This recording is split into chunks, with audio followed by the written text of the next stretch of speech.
Alors j'ai voulu écrire ce roman, en fait, pour répondre à 3 idées. La première idée, c'est parti d'une histoire que m'a raconté un photoreporter qui s'appelle Thomas Gouasque, qui m'a expliqué que après la bataille de Dien Bien Phu, Pierre Schoendoerfer avait tourné 6 bobines de film de cette bataille et que ces bobines de film ont disparu. Et Thomas a pendant très longtemps cherché ces bobines et il a fini par les retrouver. Enfin, il sait qu'aujourd'hui, elles sont dans les sous-sols de la Lubyanka à Moscou, donc le KGB.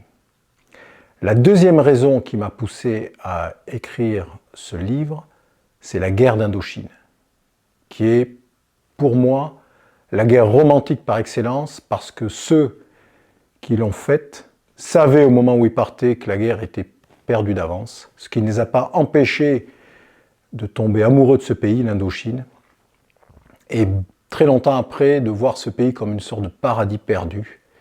Donc j'aime beaucoup la mélancolie de ces personnages qui a si bien été décrite par Jean Lartigue dans Le Mal jaune.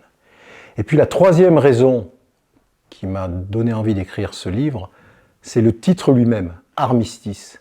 Quand on regarde bien, quand on réfléchit bien à ce mot, on se rend compte que finalement un armistice, ça n'est plus la guerre, mais ça n'est pas encore la paix. C'est une espèce d'entre-deux. Et j'ai donc voulu appliquer cet entre-deux aux 3 personnages principaux qui portent l'intrigue de ce roman. Et qui sont à la fois dans le regret et la fierté, qui sont dans une sorte de... qui ont le sentiment d'une damnation et qui sont à la fois dans une sorte de rédemption, mais finalement qui ne trouveront jamais les deux. Le roman repose sur 3 personnages qui incarnent chacun à leur façon la figure éternelle du soldat, c'est-à-dire des soldats qu'on trouve pendant la guerre d'Indochine, mais que moi j'ai rencontrés en opération et qu'on revoit encore aujourd'hui. Ces 3 soldats, le premier c'est un lieutenant qui sort de Saint-Cyr, il s'appelle Constant Jalère, et pour lui il est plongé dans la guerre d'Indochine comme s'il réalisait un rêve de gosse. Sauf que dans la fureur des combats, il va découvrir ce que c'est que le poids de la responsabilité d'un chef, ce que c'est que d'être responsable de la mort de ses hommes lors d'une embuscade qui tourne mal. Le deuxième personnage, c'est un sergent-chef de la Légion étrangère, qui s'appelle Heinrich Schmid, qui est d'origine allemande, qui est un ancien officier de la Wehrmacht, et qui a fait la guerre sur le front de l'Est et qui a participé à la bataille de Stalingrad.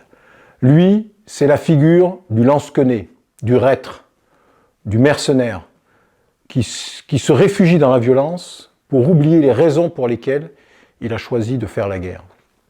Et le dernier personnage, c'est un soldat, un caporal, qui s'appelle Marcel Larger. Lui, c'est le soldat qui s'est engagé par hasard, un peu par nécessité, et qui se retrouve plongé dans des événements qui le dépassent complètement. Et ce caporal a le sentiment qu'il n'est plus maître de son destin, et donc au plus fort des combats de la bataille de Dien Bien Phu, il déserte. Il va se réfugier sur les bords de la Namyum, qui est le fleuve qui traverse la cuvette, et il devient ce que les soldats du camp retranché appelaient les rats de la Namyum. Et puis il y a un 4e personnage, qui est tout aussi important que les 3 que je viens de citer, et qui est la jungle indochinoise. La jungle, c'est l'étouffoir, c'est un camp de prisonniers à ciel ouvert, dont il est beaucoup plus difficile de s'évader que d'un camp de prisonniers normal, et qui oblige ces 3 personnages au destin très différent, au destin même adverse, à un huis clos. Et ils vont donc, dans ce huis clos, se révéler les uns aux autres, mais se révéler aussi à eux-mêmes et pouvoir signer cet armistice qui est finalement l'objet même du livre. J'ai voulu écrire à la fois un livre qui soit un roman de guerre et un film de guerre.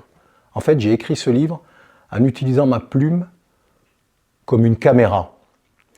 Pierre Schoendoerfer utilisait sa caméra à l'épaule pour filmer les combats dans les rizières et sur les points d'appui de Dien Bien Phu. Alors moi j'ai fait comme lui.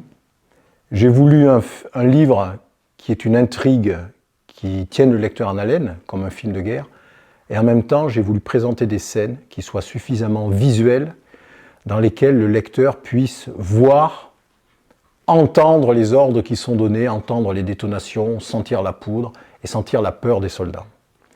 Mais à la différence de Pierre Schoendoerfer, moi j'ai placé la caméra sur le casque des soldats, de façon à ce que le lecteur voit ce que le soldat voit, le lecteur entende ce que le soldat entend, et le lecteur puisse par ce biais-là pénétrer dans ses pensées. Parce que ce livre, c'est un livre à la fois sur une intrigue, qui est un peu cinématographique, puisqu'on parle des bobines de films de Pierre Schoendoerfer, mais c'est aussi un film sur l'introspection des hommes, c'est-à-dire des hommes qui sont confrontés à la peur, à leurs démons, qu'ils sentent qu'ils commettent des erreurs parfois dramatiques, qui conduisent à la mort des autres, de leurs compagnons d'armes, de leurs subordonnés, mais c'est aussi un livre sur la rédemption, sur le pardon, et c'est un peu le miracle de la guerre, de donner l'occasion à chacun de choir, mais aussi de donner l'occasion à chacun de se relever. Ce que je voudrais, c'est qu'à la fin, quand le lecteur va refermer le livre, il se dise « J'ai lu un beau roman de guerre, mais aussi j'ai vu un beau film de guerre ». C'est un livre qui s'inscrit évidemment dans l'histoire, puisque ça parle de la guerre d'Indochine, une guerre qui a eu lieu à 70 ans.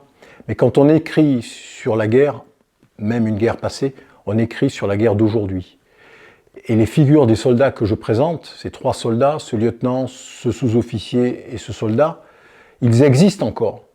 Moi, je les ai croisés en opération, que ce soit en Afghanistan ou dans la bande sahélo-saharienne.